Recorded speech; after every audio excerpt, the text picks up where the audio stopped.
Franken's office. As a celebrity with appeal to younger voters, he had been a fresh face for the party. Thayer for the New York Times, Washington. Franken walked onto the Senate floor just before noon Thursday and anxiously scanned the spectator galleries above to find his family. He wanted to make sure they were there in what was going to be the most difficult moment in a short but, until recent days, wildly successful political career. Mr. Franken, a Saturday Night Live comedian turned progressive Democratic hero who was being mentioned seriously as a presidential candidate, was about to relinquish a Minnesota Senate seat he had barely won in the first place in the face of mounting accusations that he fondled and acted inappropriately in the past with several women. It was an almost unthinkable loss for Mr. Franken, who continued to insist he hadn't really done anything wrong. But if it was a personal sacrifice, it was one that could help his party in the months ahead by allowing Democrats to draw a sharp distinction between their party and its efforts to hold politicians accountable for UAL harassment and abuse and Republicans, who could be welcoming a man accused of wholly assaulting teenage girls into the Senate as early as next week. Feelings among Democrats who demanded Mr. Franken's resignation after another accuser came forward on Wednesday were raw as the day. Much-admired colleague stepped aside, and they weren't eager to discuss the political ramifications. But privately, they said the purge of Mr. Franken, and that of Representative John Conyers, Jr., the Michigan Democrat and Dean of the House, this week, would stand in strong contrast with Republicans and leave their party unassailable on the issue. Republicans were never fans of Mr. Franken, and they avoided the proceedings in droves. They figured it was a Democratic family matter and assumed that Mr. Franken would no doubt point out similar accusations against both President Trump and Roy S. Moore, the Republican candidate for Senate in Alabama who is accused of preying on teenage girls while in his 30s. But the lone Republican who sat on the Senate floor to listen to Mr. Franken, Senator Jeff Flake of Arizona, acknowledged that the resignation would make Mr. Moore's arrival in the Senate that much harder to take, should he win on Tuesday. It just adds another level of difficulty, he said. It was a funereal moment in the Senate as tears were shed on the floor, in the spectators' gallery and among the Franken aides seated somberly on a bench against the back wall on the Democratic side of the chamber.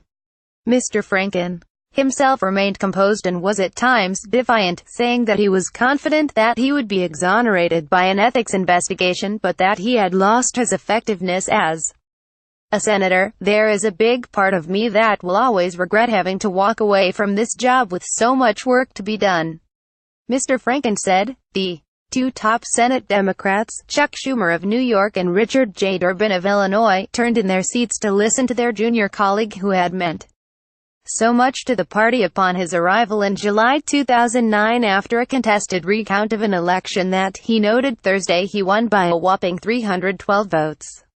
His re-election in 2014 was much more convincing. Not only was Mr. Franken a celebrity with appeal to younger voters and a new face for the party at the start of Barack Obama's presidency, but he also became the crucial 60th Democratic vote, giving the party a supermajority able to overcome Republican filibusters to enact the Affordable Care Act and other elements of the first-term agenda of the Obama administration. After he finished his remarks, colleagues gathered around him to offer an embrace, a handshake and words of comfort. Just hours before, most had called for him to step down, making his efforts to remain in the Senate untenable. But Mr. Franken's tone was also found wanting. Some female Democratic senators suggested that they were surprised and disheartened that he did not take more responsibility for his acts. I am extremely disappointed in Senator Franken, Senator Catherine Cortez Masto, a freshman Democrat from Nevada who was not on the floor during Mr. Franken's remarks, said in a statement afterward. The experiences shared by the brave women who have come forward show a disturbing pattern of behavior. Mr. Franken's resignation became inevitable in recent days. Democratic women were increasingly uncomfortable with his continuing in office, saying it put them in a difficult position by having to constantly explain why he was allowed to serve, while they criticized Mr. Moore and the sudden resignation under pressure of Mr. Conyers, one of the founders of the Congressional Black Caucus opened Democrats to a charge of a double standard if they countenanced Mr. Franken remaining in the Senate.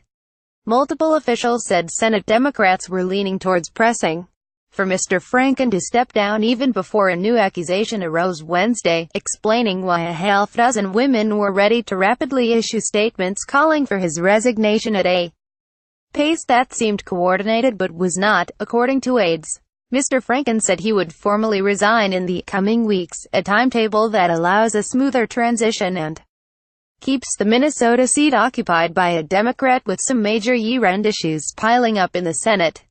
But he will soon be going, one of the first in what is beginning to seem like a potential parade off Capitol Hill by lawmakers whose past behavior is catching up with them during a galvanizing period when it comes to UAL behavior. Later Thursday, Representative Trent Franks, Republican of Arizona, said he would resign after the House Ethics Committee began investigating complaints that he had asked two female staff members to be a surrogate to bear his child. Lawmakers say they hope the cases of Mr. Franken, Mr. Conyers and others lead to a new way of policing UAL harassment and new legislation about the proper disposition of such episodes on Capitol Hill. If that occurs, Mr. Franken will have had a real impact during his time in the Senate, just not the impact he could have ever imagined when he arrived with such fanfare more than 8 years ago.